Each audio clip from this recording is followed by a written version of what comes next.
Hi friends, welcome back to my channel మా ఇంటి అభిరుచి. ఈ రోజు అయితే మన కిచెన్ లోకి ఒక కొత్త ప్రోడక్ట్ అయితే వచ్చిందండి. దాని వివరాలు ఏంటనేది చూసేద్దాం. అంతేకాకుండా అందులో వెజిటేబుల్ బిర్యానీ తయారీ విధానం ఎలా అని చూద్దామండి. ఈ రోజు నేను ఈ బిర్యానీ అయితే అగారో ఎలక్ట్రికల్ మల్టీ కుక్కర్లో అయితే తయారు చేయబోతున్నానండి. ఇది వచ్చేసి చాలా బాగుందనమాట. గ్లాస్ లిడ్ ఇచ్చారు దీనికి. ఇది ఏంటంటే మనం రైస్ మాత్రమే కదండి, మనం కర్రీస్ తయారు చేసుకోవచ్చు, వెజిటేబుల్ రైస్ తయారు చేయొచ్చు, అన్నీ తయారు చేయొచ్చు అనమాట. చాలా బాగుంది. మోడల్ అయితే నాకు బాగా నచ్చింది. లోపల ట్రే అనేది ఈ విధంగా ఉంటుందండి. ఇది చిన్నగా ఉంది కదా, సరిపోతుందా లేదా అని చెప్పేసి మీకు డౌటే అవసరం లేదు. ఎందుకంటే 1/2 కిలో రైస్ అనేది పర్ఫెక్ట్గా ఉడుకుతుంది. అంతేకాకుండా దీంట్లో నాకు నచ్చింది ఏంటంటే, మామూలుగా మనం కుక్ చేసేటప్పుడు ఎలక్ట్రికల్ కుక్కర్లో 2 ఆప్షన్స్ ఉంటాయన్నమాట. అంటే ఒకటి వామ్, ఒకటి కుక్ అంతే ఉంటుంది. ఇక్కడ ఒక బటన్లా ఉంటుంది కదా, దాన్ని మనం పైన పెట్టామంటే ఆన్ అవ్వదు, కింద పెట్టామంటే ఆన్ అవుతుంది. కానీ ఇందులో అలా కాదనమాట. ఇందులో ఎలా ఇచ్చారంటే, మనం గ్యాస్ స్టవ్కి ఏ విధంగా అడ్జస్ట్ చేసుకుంటామో ఆ విధంగా దీనికి అడ్జస్ట్ చేసుకోవచ్చు.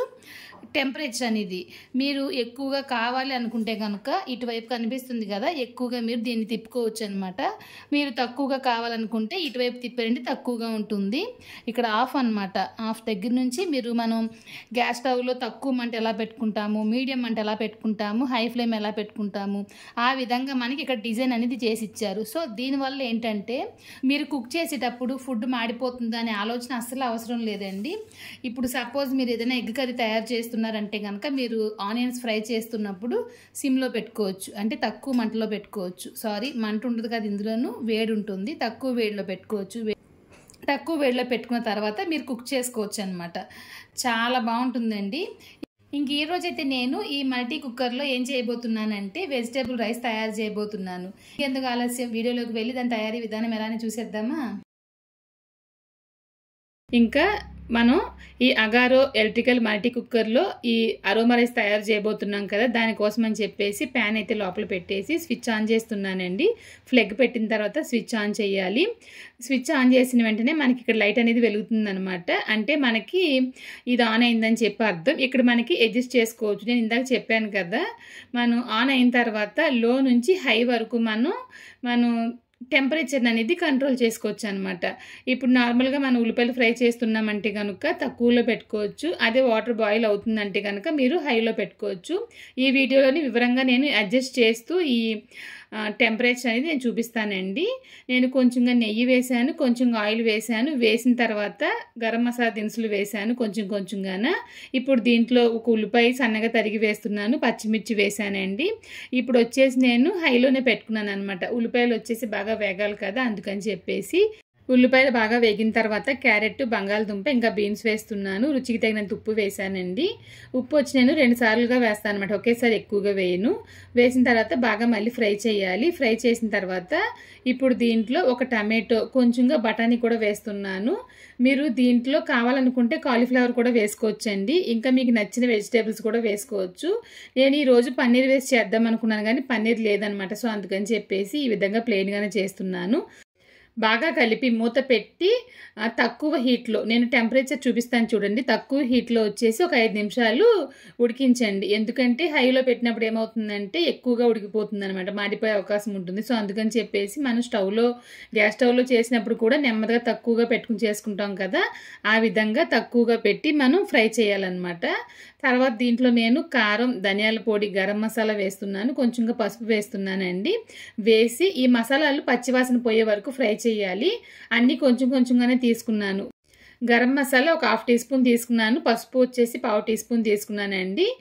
కారం, ధనియాల పొడి 1 టీ స్పూన్ తీసుకున్నాను అనమాట. వేసిన తర్వాత బాగా ఫ్రై చేశాను, వాటి పచ్చివాసన పోయే వరకు. కొంచెంగా కొత్తిమీర కూడా వేశాను. మీకు ఇష్టమైతే పుదీనా కూడా వేసుకోవచ్చు. ఇప్పుడు దీంట్లో నేను 3 గ్లాసుల నీళ్ళైతే వేస్తున్నాను. ఈ గ్లాస్తో నేను 2 గ్లాసుల బియ్యం తీసుకున్నానండి.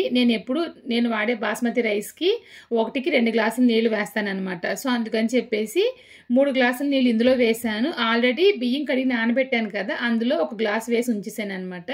ఆ నీళ్ళు నేను వంపి పాడాను, ఎందుకంటే బాస్మతి రైస్లో ఫ్లేవర్ బాగుంటుంది అనమాట. మనం ఆ వాటర్ని కనుక వంపేస్తే రైస్కి వచ్చేసి ఆరోమా అనేది లేకుండా ఉంటుంది. సో అందుకని చెప్పేసి నేను ఎప్పుడు బిర్యానీ చేసిన 1 గ్లాస్ వచ్చేసి అందులో వేసి ఉంచుతాను. బాగా కలిపానండి. ఉప్పు చూసి అడ్జస్ట్ చేసుకున్నాను. మూత పెట్టి ఇప్పుడు నేను హైలో పెట్టాను. అంటే హై హీట్లో పెట్టి బాగా మరగనిచ్చాననమాట. ఇలా ఉంటే సరిపోతుంది. ఇప్పుడు దీంట్లో నేను నానబెట్టి ఉంచిన బాస్మతి రైస్ నీళ్ళతో పాటు వేసేస్తున్నాను. నేను వాడే బియ్యం అయితే చాలా పాత బియ్యం అనమాట. 2 గ్లాసులు వాటర్ వేసినా కూడా పదునుగానే ఉంటుంది. ఒక్కొక్కసారి 2.5 కూడా వేస్తాను. బాగా కలిపానండి. కలిపిన తర్వాత హై టెంపరేచర్లో పెట్టాను. పెట్టి ఒక 5 నిమిషాలు అలా వదిలేసానండి. 80% వరకు రైస్ అయితే కుక్ అయిపోయిందనమాట. కొంచెంగా కలిపానండి. కలిపి హై నుంచి మీడియంకి అయితే మార్చేసాను హీట్ని. మీడియంకి మార్చిన తర్వాత మళ్ళీ మూత పెట్టేశానండి. మళ్ళీ మూత పెట్టి ఇంకొక 5 నిమిషాలు అలా వదిలేసాను. 5 నిమిషాల తర్వాత మూత తీసి చూస్తున్నానండి. చాలా పర్ఫెక్ట్గా అయితే మనకి రైస్ అయితే కుక్ అయిపోయిందనమాట. చాలా పదునుగా నీట్గా అయితే కుక్ అయింది. ఇలా ఉంటే సరిపోతుంది. ఇప్పుడైతే నేను దీన్ని ఆఫ్ చేస్తున్నానండి. చాలా బాగుంది. మనకి గ్యాస్కి ఏ విధంగా టెంపరేచర్ హైలో పెట్టుకుంటామో, మీడియంలో పెట్టుకుంటామో, లోలో పెట్టుకుంటామో ఆ విధంగా ఇందులో అయితే అడ్జస్ట్మెంట్ ఉందన్నమాట.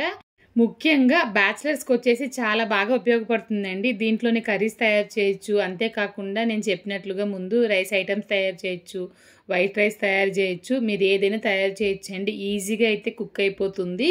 4 రకాలు పెట్టుకునే బదులు ఒకటే పెడితే సరిపోతుంది అనమాట. నేను చెప్పాను కదండి, అమెజాన్ లింక్ వచ్చేసి నేను డిస్క్రిప్షన్లో ఇచ్చాను చూడండి. ఆ లింక్ ప్రకారం మీరు పర్చేస్ చేసుకోవచ్చు. రైస్ వచ్చేసి కంచంలో పెట్టి చూపిస్తున్నాను. చాలా పర్ఫెక్ట్గా అయితే రైస్ ఉడికింది. అంతేకాకుండా వెజిటేబుల్స్ కూడా చూడండి ఎంత మెత్తగా ఉడికాయో. అంతేకాకుండా ఆ ప్యాన్కి వచ్చేసి ఒక్క మెతుకు కూడా అంటుకోకుండా చాలా పర్ఫెక్ట్గా వచ్చింది. చూసారా, మాడు కూడా పట్టలేదు. చాలా నీట్గా అయితే వచ్చిందండి. ఇంక ఈరోజు మన ఛానల్లో ఎటువంటి అల్లం వెల్లుల్లిపాయ పేస్ట్ ఉపయోగించకుండా, ఎక్కువ మసాలాలు ఉపయోగించకుండా అరోమా రైస్ తయారీ విధానం ఎలా అని చూశారు కదండి. ఈ వీడియో కనుక మీకు నచ్చినట్లయితే లైక్ చేయండి, షేర్ చేయండి. చాలా మందికి షేర్ చేయండి. అప్పుడే ఈ ప్రోడక్ట్ వచ్చేసి చాలా మందికి ఉపయోగపడుతుంది అనమాట. నాకు చాలా ఉపయోగపడుతుందని చెప్పేసి నేను దీన్ని చెప్పడం అయితే జరిగిందండి. ఇంకొక వీడియోలో మళ్ళీ కలుద్దాం. Thank you.